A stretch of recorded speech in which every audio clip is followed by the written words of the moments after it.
Sustainability in Armenia by Kellyn Brisendine. Armenia is a beautiful country with gorgeous mountainous landscapes and hardworking, kind people.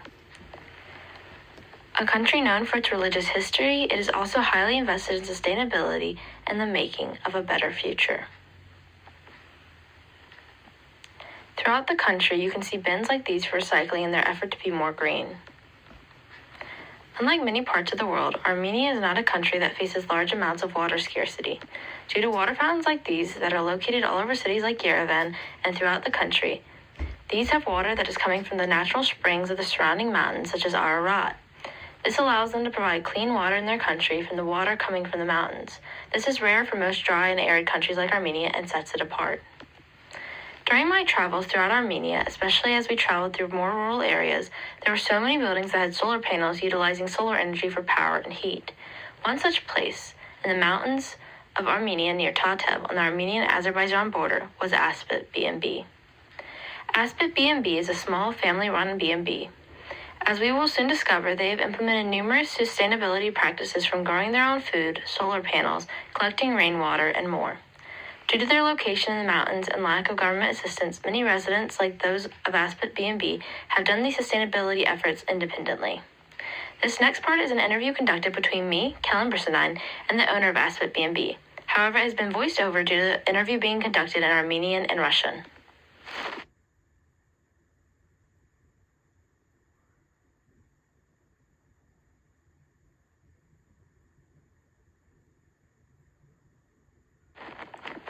Hi, it's lovely to meet you. My name is Kellyn Brisendine. My first question is it okay for me to record you for my sustainability project in Armenia? Yes, but my daughter would like to stay off screen, but will be assisting answering questions. Okay, thank you. Could you please tell us about Aspet B&B, your position here, your daughter's position here, and your husband's position here, please?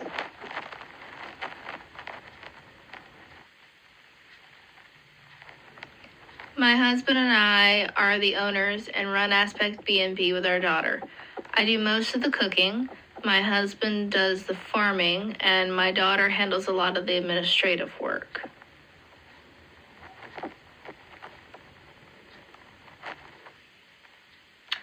Okay. Could you tell us about what all you use the solar panels for?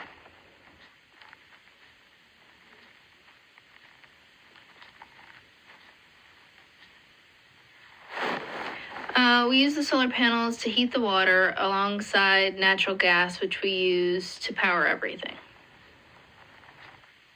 Okay. Were the solar panels purchased by you, or were they a government program? They were purchased by us from an Armenian company. They were not a government program. Oh, okay. So has the government assisted you at all with any of the sustainability practices? They haven't assisted us at all with any of the sustainability practices. How do you practice sustainability yourself at Aspet B&B? The ecological part is that we grow all of our own products and are completely self-sufficient in all of our food. We also use solar panels to help power everything and collect water in our water tanks. Okay.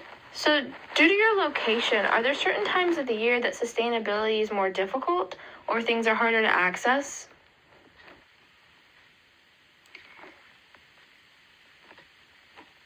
In the winter, we have more difficulties due to our location in the mountains.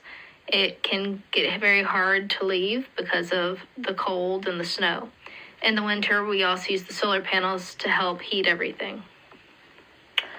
Oh, so due to the winter challenges, do you ever face food insecurity or scarcity? No, as we can store things that we grow during the summer and are prepared for the winter when it comes.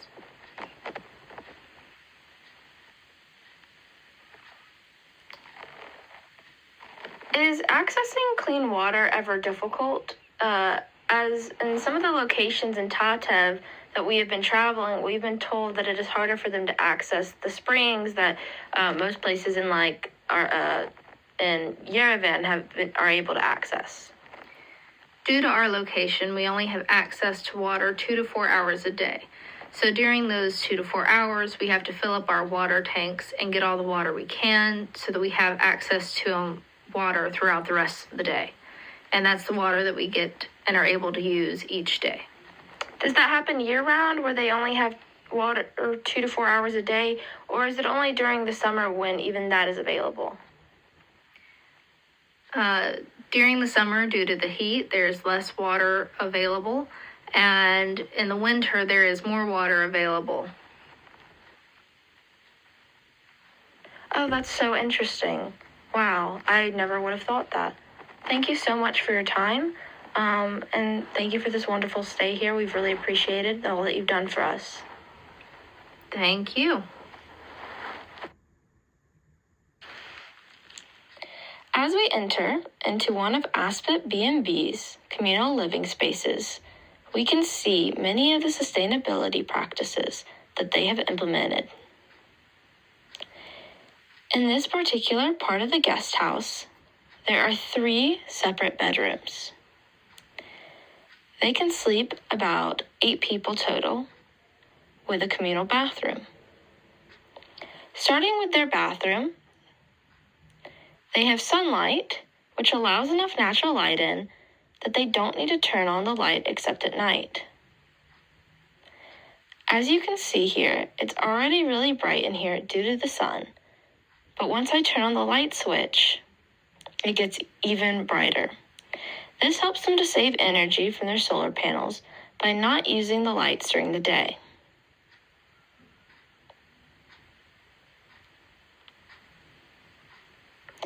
Then, as we come over to the shower, in this particular shower, you would need a light turned on, as there isn't a sunlight in this room, but their sustainability practices are actually seen by the water in this room. The water used for their showers comes from the water collected in their water tanks, and it is heated by the solar panels.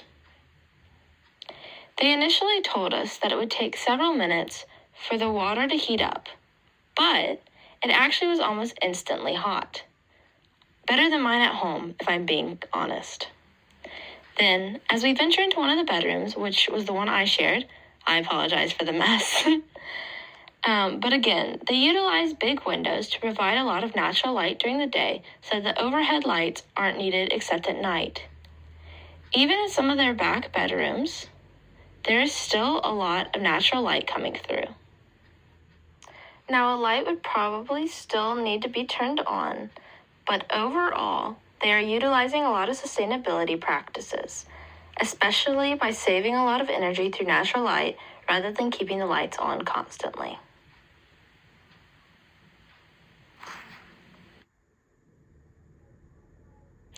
The implementation of the 17 SDG goals by the United Nations began in 2015 with the goal of accomplishing them by 2030. All 193 UN member states adopted these goals, including Armenia. Upon the adoption of these goals, Armenia created one of the first SDG innovation labs, where they brought together groups of people to design projects, gain funding, and implement projects in order to make all 17 goals a reality. We are fortunate to be able to visit the SDG lab and learn about the projects they have already accomplished, those they are currently working on, and their goals for the future. The representative agreed to be recorded prior to the interview. I'm Susanna. I'm leading the Hydro-Science service line at the lab, SDG lab. So we are the first national lab in Armenia, which was created in cooperation with UNDP and the Armenian government. Right now we are working under the UNDP. Of course, we have some partnerships and funding from the Armenian government, but our main partners are EU, different local NGOs, international NGOs, and development funds, such as Swiss Development Fund or GIZ, German fund, which is by US aid for Germany. So yeah, it's really nice that you're all interested in promoting and accelerating SDGs by 2030. Because unfortunately, right now we are in a desperate situation in the world, not only in Armenia. And yeah, hopefully we'll see many initiatives like this in a grassroots level, where countries trying to adopt and localize SDGs in their context and to promote them. Hopefully we have some innovative initiatives that I see happening in the world. And also I'm really excited to see that young generation and students are really curious about the issue, because that's not the most exciting thing perhaps to do right now, given the circumstances. Okay, so I prepared a small presentation, but you are welcome to stop me whenever you have questions. Okay? Also, by the way, I just returned from the US 6 months ago. I was doing my master's at Indiana University in Bloomington. Oh. So yeah, I'm happy to see you all. Okay. Yeah, we're partners with that. Your partners? Yeah, because we, so a lot of these guys are first with Russian flagship program and to Bloomington is another one. There are like 5 of us in every country. I think, yeah, Hamilton River School is very famous for languages. And my program was with O'Neill School, the MPA program, but we were also working with the Hamilton School because it was kind of a mixed program between two schools. Okay, so SDG Lab, as I said, it's a joint initiative between the Armenian government and the UN. It was formed in 2017, but so far, as you can see, we had many projects. We worked in different sectors. We had more than 10 donors. This presentation, I just realized that a little bit old. I might refresh it. So we have already established many partnerships with different countries. You will see this coming. So we are mostly concentrated on public policy innovation and public services innovation. And we try to connect those innovative projects with SDGs in a local context. So we have 4 service lines. This might change in the future because we have many new projects, and with new challenges, we are trying to stay up to date and change the structure that we have to reflect reality better. So we have design thinking service line, which is basically a methodology to do projects. It's not the very known linear approach that we have when it comes to international development or to any kind of projects, managing projects. It assumes that first of all you have to have many hypotheses that you're going to test, then you should pilot projects, then you have your findings, you have your learnings, and if something is not working, you go back, you iterate the process. In the end, to learn, it's all about continuous learning from the project, from the beginning to the end. And most probably right now that's the best approach, scientifically speaking, the best approach that we have, but it can be combined with different other methodologies. It's just the core of the project that we follow here at the lab. So we have data science. It's again another pillar that works with all the other projects, supporting with data analysis, with data collection when it comes to digital services for digital transformation. Again, data is the most, perhaps the most crucial aspect. We have behavioral science or behavioral insights. So behavioral science in general is a mix of different sectors, anthropology, sociology, behavioral economics.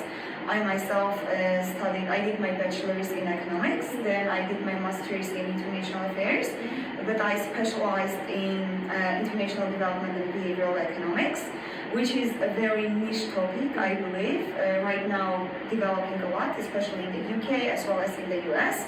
I know that like UPenn, for instance, is doing great work when it comes to promoting behavioral science. So what we do, we try to integrate the principles and insights that we have in behavioral science into different projects if we aim to change behavior. For instance, right now I lead a project which tries to increase the uptake of HPV, of vaccination against HPV in Armenia. So this is a huge behavior change project. So we try to experiment with different insights to see whether it's working or not, and how we can change actually behavior and how we can measure it, which is the hardest part. And the last and the biggest, I would say, service line is digital transformation. It's the biggest one because for the Armenian government, this is prioritized. It's the biggest pillar in the national strategy. So we will see, I will show some examples where we transformed many services, public services. And we believe, of course, I mean, it's not given, we test it, but we believe that due to digital transformation, it is possible to reach transparency, accountability, participatory development when citizens can be part of the public policy making. So yeah, that is why we have this service line. So we work in different sectors, as I said, starting from education, environment, green, urban development, health, like HPV. We work with startups, so we promote also entrepreneurship skills, like we work with small and medium enterprises. And of course, also we work with the social service, in general social sector, such as we have projects such as social protection or projects for disability, and to develop infrastructure to tackle issues that we have right now in Armenia. So, as I said, we work with different partners, local as well as global. Here you can see some foundations like FOST Foundation, which is a foundation that works with scientists to promote research, and they support the government as well as the UN and us when it comes to scientific research or when we need to test something. And there are many other foundations and universities. The last one is the American University of Armenia. We closely work with them. I, for instance, work with some professors. They help me, behavioral scientists, so they help me to design the projects, to do data analysis, to do the back-end job when it comes to evidence, gathering evidence and measuring impact. You see a lot of partners in Russia, right? Yes, we worked with one of our projects. Actually, I will show the project. Was funded by Russian Trust Fund. So Russian Trust Fund was basically the USAID, same as USAID. They do the same. Of course, given the circumstances, they just stopped working with Armenia. But yeah, we had many projects with them, and as well as we work with the Russian university, Slavic University, Slavonic University in Armenia. Yeah, we also engage with their experts. Yeah. So it's still happening? It was happening. I wouldn't say that it's still happening. Yeah, we used to have many projects funded by the Russian Trust Fund, but again, because of the war and because of the deterioration of the relationship between Armenia and Russia, yeah, I don't see it in the horizon that we're gonna work. Don't see any prospects in terms of this. Okay, this is not interesting. I think, yeah, this is, for instance, one of our projects that Digital Transformation Service Line completed. So it's an AI-based online tool that collects as well as analyzes and categorizes different tourist sentiments about Armenia. Imagine like different apps, for instance, TripAdvisor or others that you use. It gathers all the information in one place and helps tourists to give them better travel preferences based on their needs. This was in collaboration with the tourism governmental agency for tourism. So there were more than like 500,000 insights generated by scraped and analyzed data, which helps also the government to develop their national strategy on tourism better and to have some evidence-based approach when it comes to policy making, as Armenia is a service economy based on service, and tourism is again one of the most promising pillars of the system. Another project that we completed just, I believe, 2 months ago, in cooperation with different service lines, behavioral science, design thinking, as well as we got engaged with different experts in the field on the ground. So this Edu2 platform, it was created first of all in the response of rapidly changing workplace in Armenia to understand what's the mismatch between the labor market, between enterprises and the private market, and the supply coming from the universities in Armenia, so that they can again have some evidence to design their processes and their programs better, especially when it comes to public universities in Armenia. So this platform was developed within the framework of Edu2Work, that's why its name is Edu2Work, and it's supporting the Deputy Prime Minister office to create this bridge with the Work Armenia, because they had this project. They brought diaspora back to Armenia because we have huge diaspora in the world. It's like 6 million people living outside Armenia. And due to this project, they knew where are the gaps and where they could be most helpful, so that we can bring some expertise from diaspora to Armenia. Another amazing project is the road safety in Armenia. Unfortunately, road safety is one of the biggest issues in the region that Armenia right now faces. Actually, Armenia is the worst performer in the region. That's why this is highly prioritized. So what we did, we created this platform. We created a database dashboard actually. We visualized all the accidents and tracked the black spots.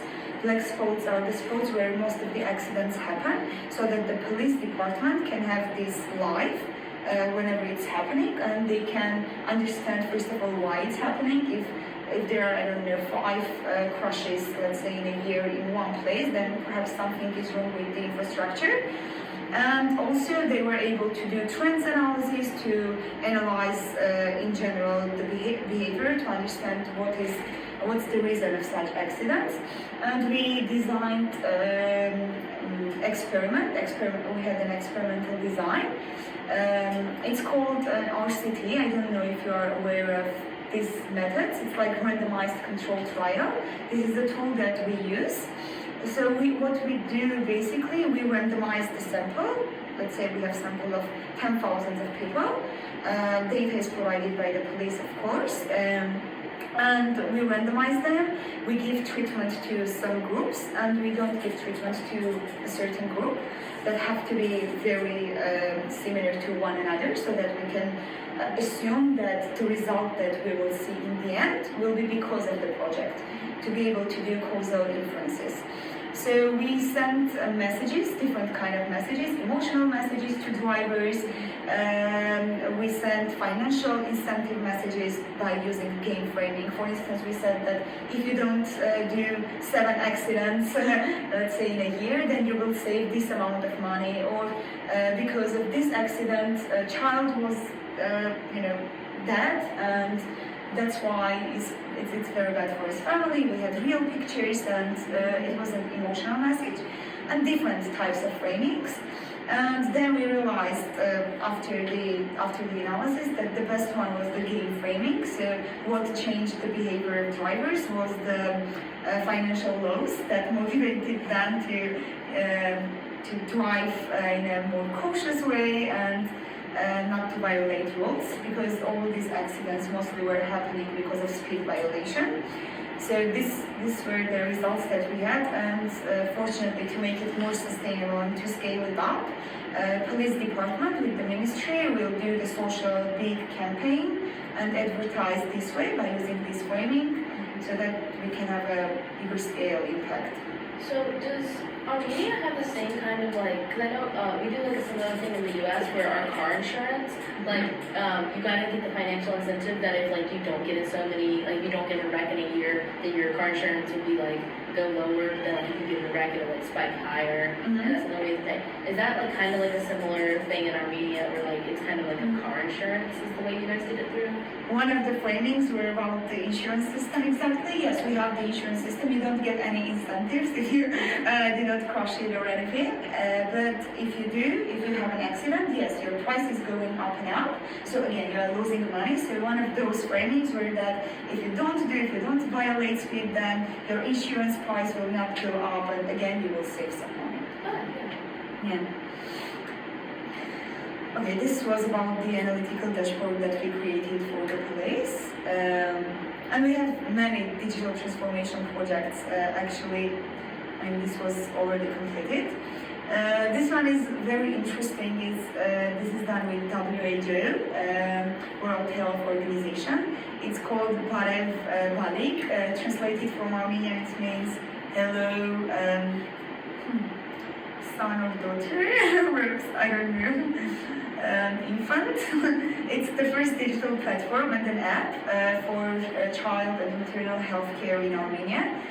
Also, we cooperated with UNICEF, just recalled, not only with WHO. So it gives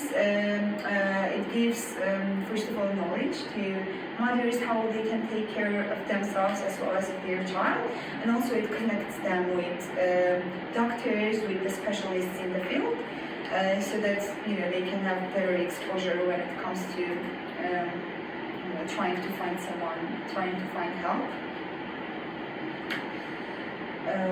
This is not interesting. Okay, for design thinking, as I said, that it's one of the core methodologies that we use here at the lab. This is also something that UNDP is promoting when it comes to meeting SDG goals, because it has been proven that conventional ways of coordinating and managing projects are not working, at least when it comes to meeting SDG goals. That is why now in the development field they are promoting this kind of methodology, which is all about, first of all, empathizing with the citizens, with the users, the final users of the project or of anything that you are developing. Empathizing means engaging with them on the grassroots level. It's all about, we can say, participatory development, so that they can have decision-making power, we can take into consideration their opinion in the design process, so that it is user-friendly, first of all, and the most important aspect is that they have ownership. When they are taking part in the design process, in the end they own the product, because they believe that they're the ones who made it. So yeah, it might seem a little bit manipulative, but this is how it works in human behavior. So it's full of quality assurances to understand whether it's working or not, testing hypotheses, going back to iteration processes and trying to do better, because again, lessons learned aspect and continuous learning has to be accentuated when it comes to design thinking.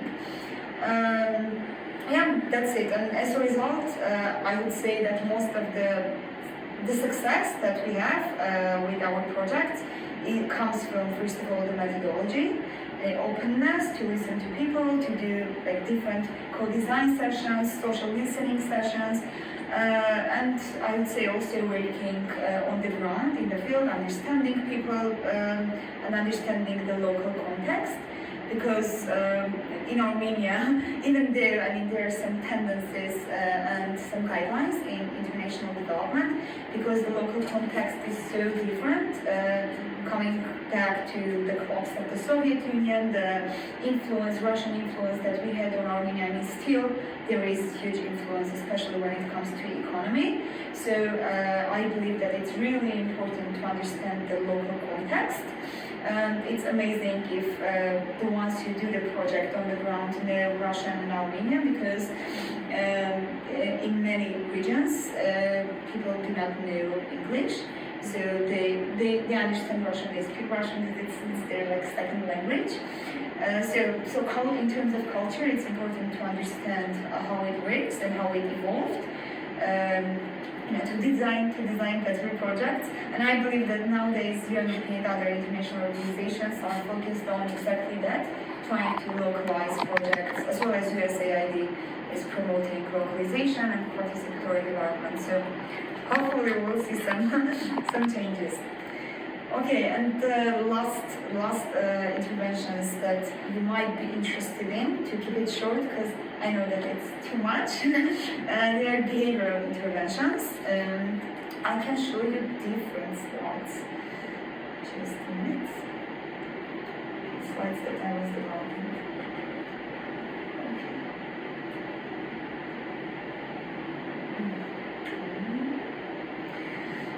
Okay, so when it comes to understanding behavior, it's important to distinguish between intentions, attitudes, beliefs, context. It's highly crucial to understand what's the context when we are speaking about behavior. And then behavior, for instance, when it comes to recycling, let's say, when you recycle something, let's say your plastic bottle, then this is real behavior. But when you think that recycling is good, let's say, this is belief.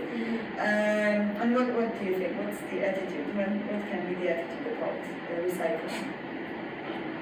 What can make you recycle? How it can affect you? What kind of attitude you should have to recycle? I think what makes a lot of people recycle is thinking about who's gonna affect 5 dogs, whether it affects the world or I think they use images of sea turtles caught and the little save the sea turtles. Exactly, yes. It's all about context, yeah. And again, this is the belief that what's gonna happen if I don't, and this is a very emotional framing. To see a turtle or to see, I don't know, ducks, perhaps flying away. Yes, so it's important to understand all this aspect if you want to change behavior, because you can try to have an influence on their intentions. You can at the same time try to normalize things so that they can believe that this is the best thing to do. Let's say to make it a social norm. Everyone is doing that, everyone paying taxes, that's why I have to pay taxes. This is the social norm, right? Or it can be about attitude, that you just think that something is a really good thing to do and you have very good positive attitude about that. So Daniel Kahneman, I don't know even how to pronounce his surname. Kahneman? Kahneman? I don't know. Anyway, famous economist and psychologist who got a Nobel Prize in economics.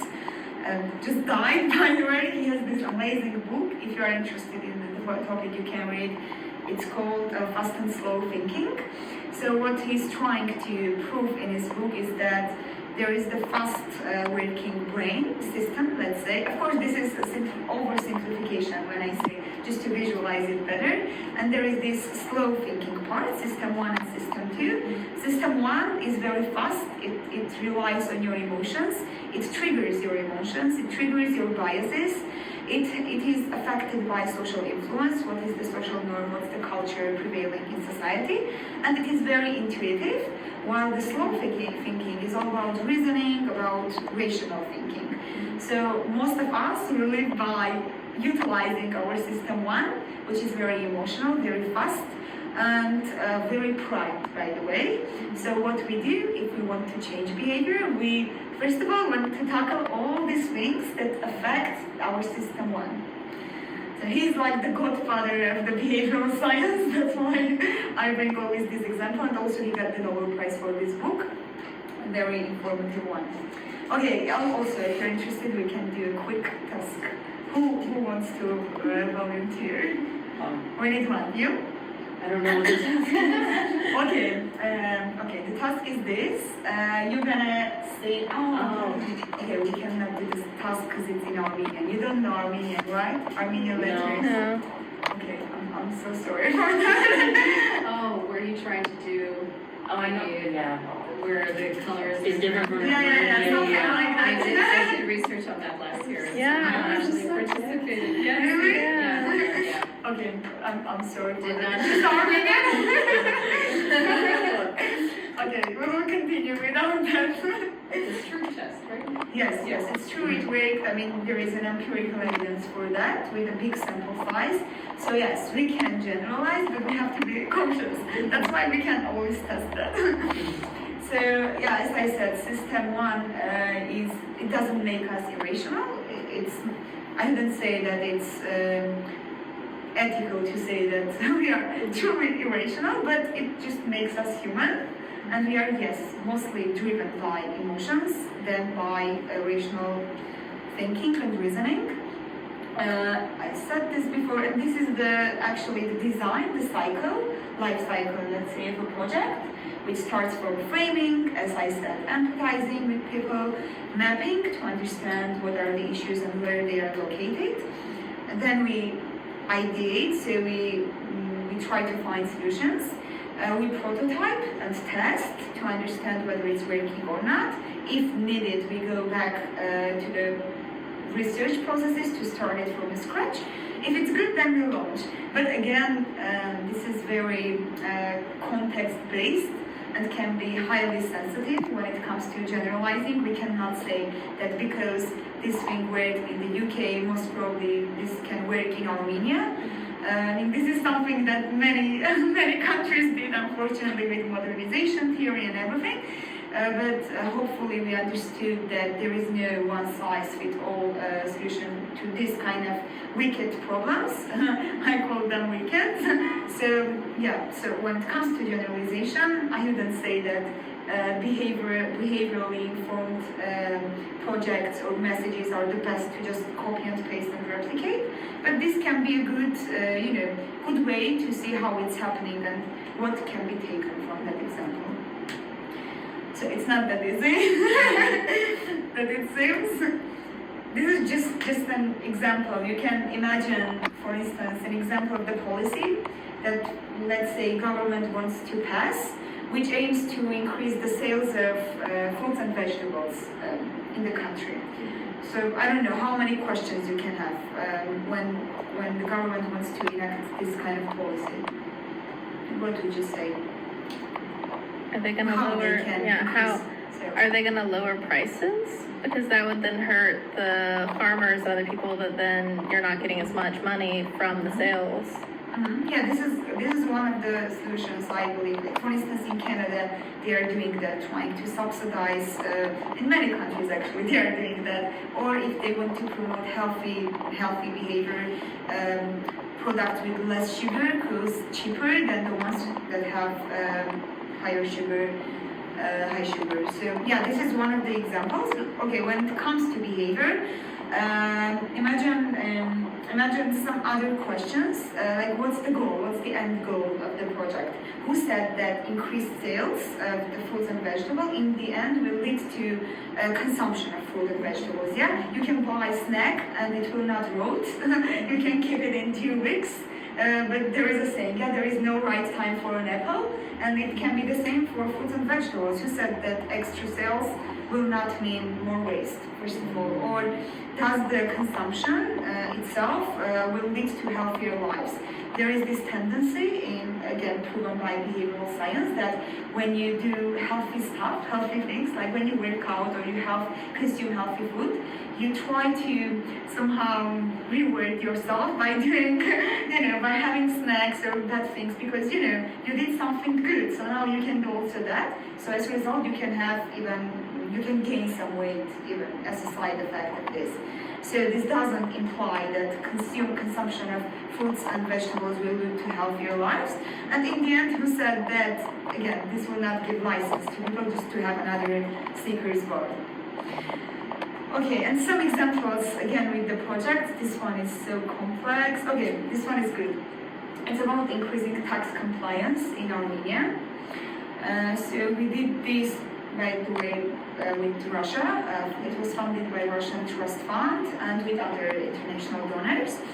So the objective was, again, to run an RCT to see what kind of frames, messages could help and could change behavior of people so that they comply and pay their taxes. So we had, as you see, more than 28,000 taxpayers with 58 million annual turnover in Armenia, in drums, namely. So we use different kind of framings. Again, we used, for instance, threatening message for tax evasion. We used that this is a way to support army because you know that Armenia has these security issues. People are very sensitive when it comes to security, so we tried to capitalize on that. We used whistleblowing threat, which is the social norm I told you that everyone is doing that, I have to do that. And we did also some inspector rotation threat that the inspector will come and monitor.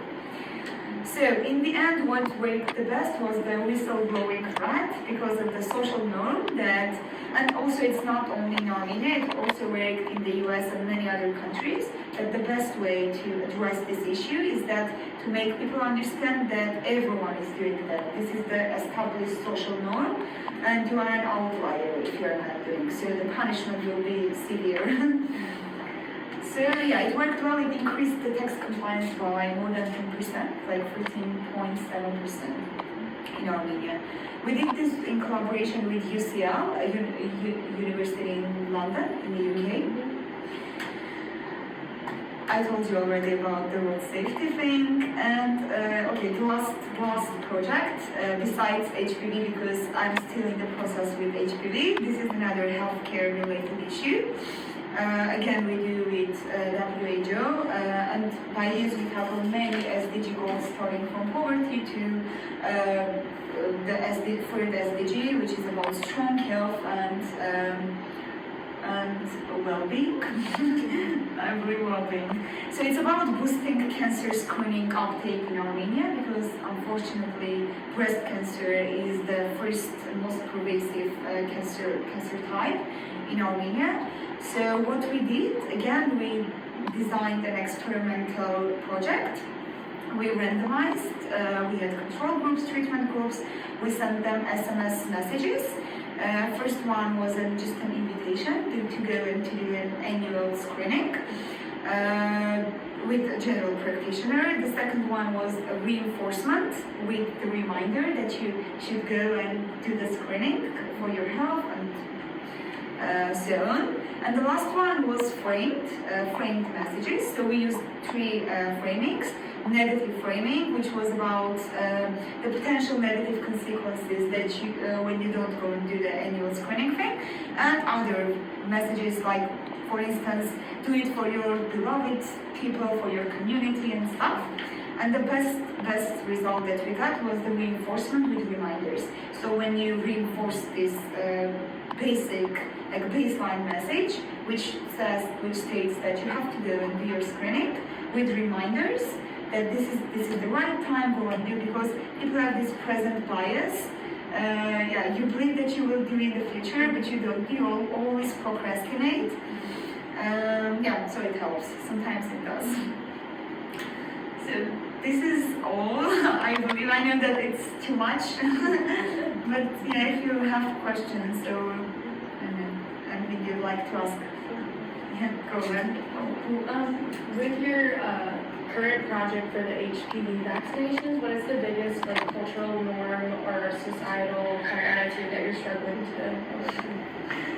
That's a great question because it's a huge societal issue related to this project. Okay, first of all, sex education, because Armenia is a traditional and conservative society in general. We don't have sex education programs at schools. We have some, but I'm very biased towards those. They are not conducted in a very proper and efficient ways. So first of all, that parents are biased. They don't believe that their children or their young adults need any vaccination because they do not have sex life, so they don't get HPV vaccination. So it's a capacity issue as well as motivation issue. And the most pertinent issue related to HPV is that they believe that HPV vaccination can cause different kind of side effects, might be related with fertility. And this is a huge barrier that we're trying now to address by, again, using different communication channels and messengers. to prove them this is what the science says, this is what doctors prove, and this is the research claiming all these things. And social media and misinformation and everything is not on our side, so it's hard. Yeah. Okay, my question was, out of all the SDG goals, which of them do you feel like that Armenia has already accomplished, is working the best towards accomplishing, and which do you feel like Armenia is like having the most trouble accomplishing at all? It's again a good and tricky question with different layers. Okay, so poverty, the first and foremost SDG is something that of course we are strenuously working on, and we have a long way to go, I believe, considering current inflation, influx of Russians in Armenia. It becomes, I think it became harder for Armenians to survive, especially the ones who earn whose income, livelihood income, household income depends on middle range salaries, which is not so high in Armenia. So poverty is a big issue. I would say gender equality is still a big issue. Gender mainstreaming is always there in our projects, but still it's a big issue, especially promoting financial independence and like women empowerment in political life.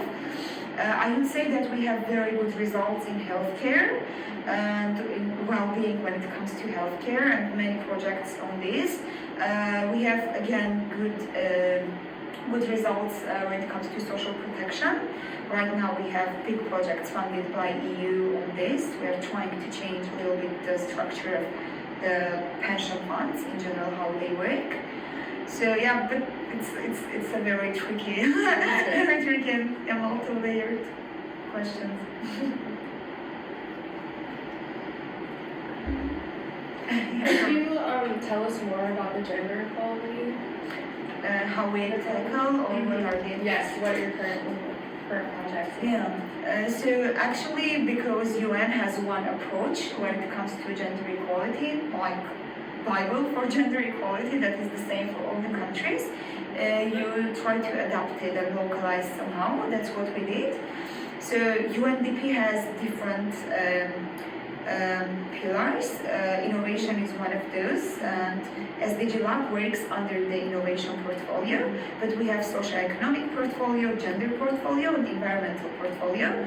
So all the gender equality related projects are led by the gender portfolio. We have some parts of it, for instance, for our projects. As I said, we have gender mainstreaming part, or when it comes to supporting SMEs, let's say 60% of SMEs should be women-owned, or enterprises should be, again, women-led. But yeah, I cannot clearly say what's the current strategy and where we are, because it's led by the portfolio, but I know that it's mainstreamed in all the other portfolios and other agencies. So I would say we have many projects on this, especially on trying to engage women in security and in politics. That's a tricky thing, you know? Do you think that in being one of the first innovation labs to accomplish the SDG goals, that's helped Armenia to get further ahead than a lot of the other countries, and actually with the goal of accomplishing all of them by 2040? I'm not sure about the timeline.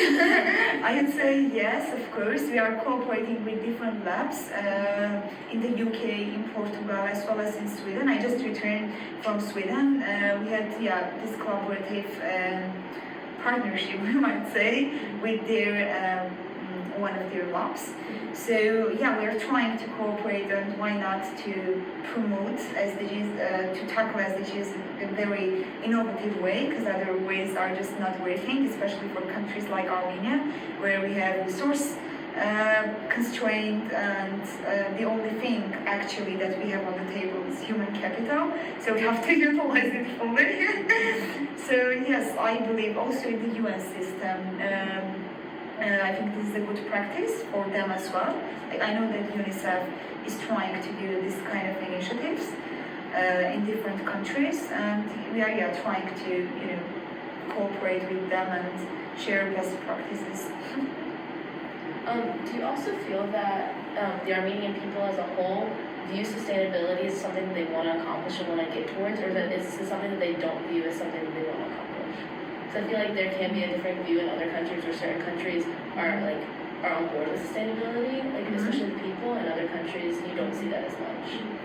I see. When you say sustainability, you mean in particular SDG goals? Yes. Yeah. Okay. So I think this is a good observation when it comes to Armenians. Why? Because again, in Maslow work, let's pick the first layer is the security, right? Because Armenia right now faces huge security issues with Azerbaijan and also with our northern neighbor, with Russia. So it's really hard for them to, let's say, care about climate change or gender equality, which are quintessential, of course, and correlated and interlinked with all the security issues. Of course, we cannot ignore them and say, yes, we will solve security issues and everything will be okay. But because we have, yes, right now, at the moment, this kind of life-threatening issues, I would say that most focus goes on solving these kind of things, prioritizing first this. But this doesn't mean that we will deprioritize all the SDGs.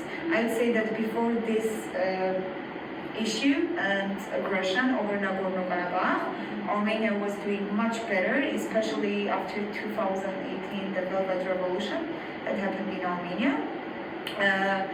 Armenians were really hopeful, very forward-looking. But so it depends. not that easy, especially in this geopolitical environment, which is not enabling for Armenia. I know one of the things that you had up there was Green City. Do you guys have any renewable energy projects that you're working on? Yes, we have many projects like that. Also, I know that USAID funding some of the projects, working with American organizations like Chemonics, I believe, or some other organizations who come Armenia, hire local staff, and try to do, like in energy sector, they had 2 projects. I don't know where they are and what kind of goals they achieved, but yes, they have some renewable energy. Last weekend we visited Tatya and we noticed a lot of solar panels throughout the countryside. Could you tell us just like how that came about? Yeah, of course. Most of the projects funded by EU, as well as I know that Swiss Development Bank is funding this kind of environmental project, and our environmental portfolio is doing a lot when it comes to renewable energy, solar panels, wind panels. So in Sunik region in Tatya, of course, because that's in a location-wise, that's the best place to put the panels. You will see in different regions as well, in Davos, as well as in Yerevan. In Dilijan, it's again very, very common. So yeah, this is one of the most tangible, perhaps, solutions that you can adopt. Not the most sustainable one, I would say, but again, at least they have some popular results. Yeah, it's very common. Even in bordering settlements. I used to work for UNDP 3 years ago for the social economic department, and we exactly did that, developed sustainable infrastructure for bordering settlements to make people stay in those regions and not to migrate to Yerevan, because as you noticed, Yerevan is very densely populated. As Yerevan, or like in Armenia in general, becomes more, I guess, industrialized, can you see like some traditional like sustainable practices disappearing or like decreasing in popularity? Traditional what? Like cultural practices. Cultural practices. Like farming maybe, or like living off the land. Yes, exactly. That's one of the things that we see decreasing, like farming in general, agriculture.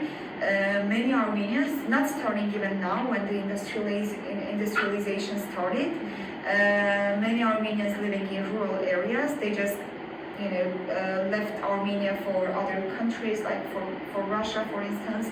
We had huge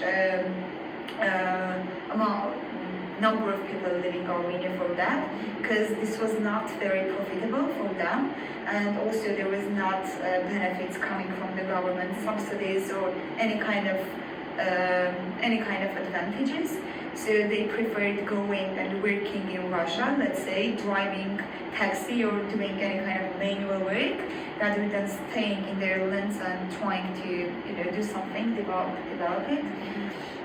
So yes, I would say that we see those changes, and many people who worked, labor force worked for the agriculture sector, now moving to industry, and again migrating to Yerevan, which is a big issue. I've seen throughout like Yerevan and a lot of other places in Armenia, there's like water fountains everywhere, and it's like all clean water because it's coming from like the springs from the mountains. Yes. So do you find that the clean water issue is like not as big of a issue in Armenia? Certainly, due to that? yes, certainly. Only some regions, I would say that it's not that they are deprived of clean water. I would say that it's just infrastructure lacking. But again, they have. I know that the government has funds for China because China is heavily invested on infrastructure development. Their project Belt and what was the name? Okay. Belt and Road Initiative, I believe. Yeah. Anyways, this initiative is all about infrastructure development in economically developing countries. For the World Bank, they have their project. It's called IIB. So they try to support those countries like Armenia or countries in Central Asia, as well as in South America with infrastructure development. So for this, I know that they have their support. But yes, clean water is certainly not an issue in Armenia, just because of the landscape, as you said. Yeah, so if there are not questions, Thank you so much. Thank you so much.